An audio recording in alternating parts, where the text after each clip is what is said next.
What is up guys, it's Solam here, back with another Wrath of the Lich King Classic video. Today we are once again talking about the fresh servers, and we are talking about whether or not you should play on these fresh Wrath servers. I'm not trying to tell you what to do, but I will talk a little bit about the current progressive servers going from TBC Classic, and then compare those to these fresh Wrath servers, and talk a little bit about which demographics each server appeals more to, and hopefully by watching this video, you will know for sure which server you want to play on for Wrath Classic. So which type of players are these fresh servers meant for? Well, first of all, it is obviously meant for those of you who want a fresh start. A lot of people are looking for a fresh start for a variety of reasons, whether that is you being bored of your current character, maybe your server has died and you don't feel like transferring off it, maybe you want a fresh economy because inflation have really done a lot of damage in the last 2 years, especially with the bots pumping raw gold into the economy. Like right now there are hundreds of, there are thousands of bots on each server just running into Sulgurub, and Blizzard is doing next to nothing to stop it. Or maybe you just want to level up a new character from scratch with other people, as the current leveling situation on TBC Classic is kinda pathetic, to be honest. You either have to level up alone or you have to buy a boost from a mage or a paladin. So if you want to quest with other people and find actual dungeon groups that are doing it legitimately, these fresh servers are definitely attractive. Next up, these fresh servers are also meant to attract new and returning players for the same reasons as I just mentioned, and these fresh servers really shows that Blizzard is making an input here to actually get new and returning players to want to play the game. Speaking from the gold side and inflation side of the game, there is so much gold in the economy right now that starting as a new player is really difficult unless you know what to farm for, and even then it is pretty difficult to obtain the gold that you want and need without buying it illegally. In Wrath of the Lich King, prices for important materials, like for example Eternal Life and Eternal Fire, will be inflated so much because there's so many people with hundreds of thousands of gold out there, and they can pretty much control the economy of important materials to their advantage. Now sure, the prices of herbs and ores will also go up, so you could argue and say that a new player can just grab herbalism and mining, and they will farm even more gold per hour due to that inflation, but not every new player actually wants to farm for hours every single day just to get enough gold to purchase what they need. Just as a quick example here, the prices of Darkmoon card greatness trinkets will likely be above 50,000 gold on the current servers, while I would be shocked if they go for more than 10,000 gold on these fresh servers. So if you are a completely new player joining in Wrath Classic, these fresh servers are definitely attractive because the gold you get from questing simply matters so much more, and you can actually use that gold to purchase important items. I also just want to dive a little deeper into the leveling aspect because honestly right now, leveling up in TBC Classic is absolute trash. Like, there's almost nobody leveling up in the open world. Everyone is either buying level 58 boosts, or they are leveling up by buying in-game mage boosts or paladin boosts.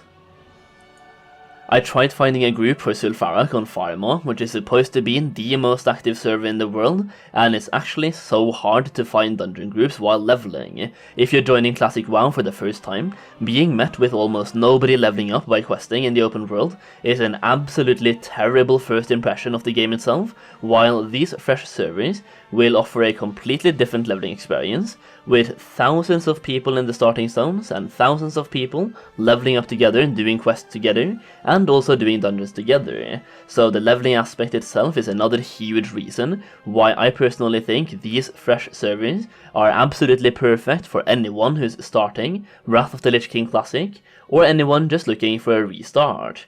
One more topic that I want to talk about real quickly here is the PvE, or mainly raiding scene. If you're looking to start raiding, it is pretty tough out there right now. Like, a lot of geared players are mainly focusing on GDKPs to farm gold before Wrath comes out, and most guilds that are recruiting want you to have some gear or prior raiding experience. So if you are a new player looking to get into raiding and you have no experience or no gear, it is pretty difficult. Since a lot of players are running GDKPs, you're almost forced into buying gold and spending that gold in GDKPs so you can obtain some raiding gear, and there's so many GDKP raids going around on the current servers and almost no pug raids anymore. On these fresh servers, GDKPs will be much less of an issue and won't really be present for quite a while because they have a fresh economy with pretty much 0 gold in it, so even if GDKPs became a thing, the items would go for a lot less gold.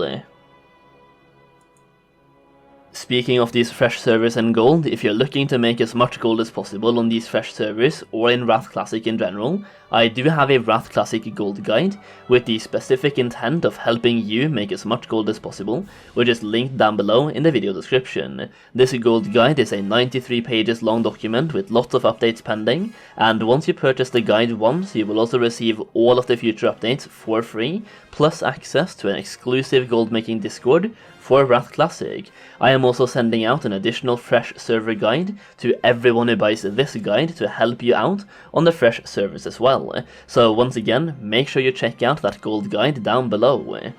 So I've spoken a lot about the fresh servers, but what about our current servers? Who should or would and probably will stay on these servers? Well, it is mainly people who have a guilds and /or communities on these servers that are also planning to stay on these servers, plus people who have put a lot of time and effort into their character and don't want to see that effort get wasted. I think that is one reason that a lot of players came back for Classic in the first place, as a one last ride where they could achieve everything they did not achieve the first time around. Like, people have Scarab Lord titles and mounts, people have legendaries, hundreds of thousands of gold, Naxxramas gear, and basically, people have a specific attachment to their character that they might not want to throw away. A lot of people might also just simply not have the time to level up all the way to level 70 on these fresh servers before Wrath Classic, as you kinda have to choose when to schedule time off work if you're scheduling vacation time for launch,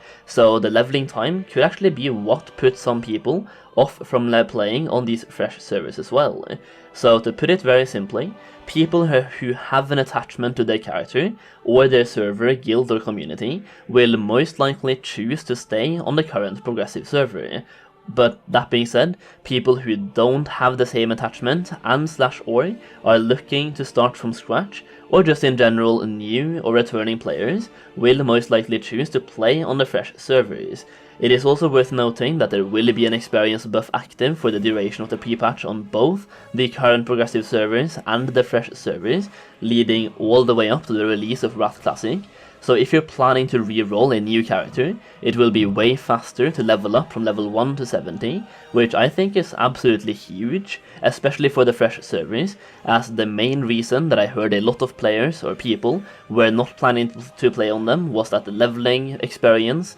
took way too long, and at least with this experience buff, it won't take as long. Either way, that is pretty much it for today. I hope you enjoyed the video, and if you did, please give it a thumbs up for me, and subscribe for more Wrath videos. Thank you so much for watching, and I'll see you again very soon.